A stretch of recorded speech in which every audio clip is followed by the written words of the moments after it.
I recognize the Leader of Government Business. Economic Substance Bill 2019. Mr. President, I rise to move the second reading of a bill for an act to make improved provisions for substantial economic presence to be fulfilled by certain entities, to provide for reporting requirements in certain instances, and to provide for matters connected therewith or incidental thereto. Mr. President, let me just give a little brief background to this particular bill.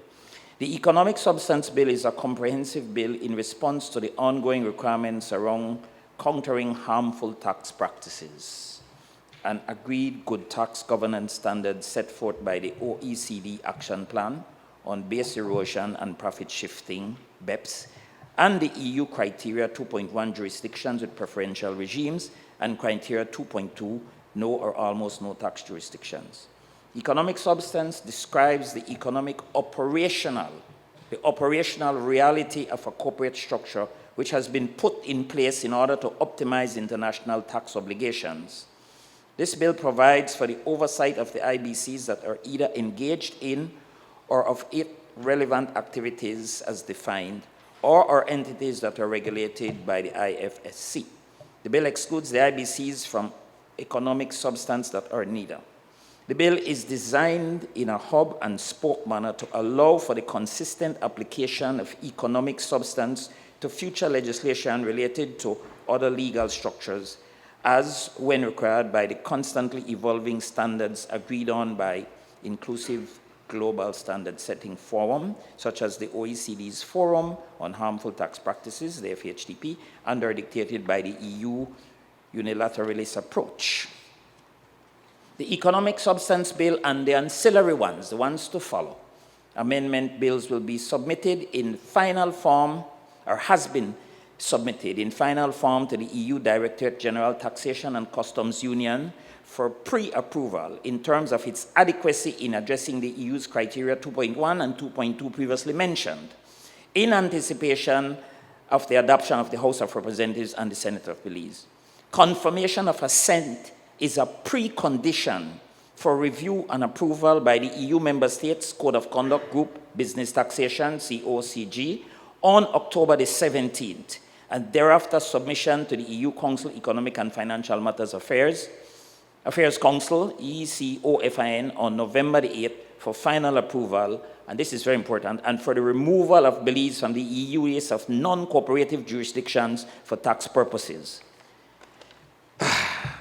Mr. President, it pained my heart. These bills pain my heart, because while we look to promote our progress in terms of these international business operations, the foreign exchange that it brings, etc., we are subject to the conditions set by the EU and the United States and the giants around the world. We all know that, for example, the US and China are locked into a big thing, and China is a giant.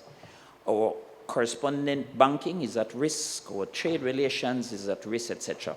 To put it simple for the public hearing, what the European Union is saying to us, listen to me good. This is the first piece of legislation that we have to approve before we approve it. And we are hoping on a carry to our parliament and approve it. Because if you don't, we're not moving off on this list. And I'm glad they never use the term blacklist. But anyway, that is rough.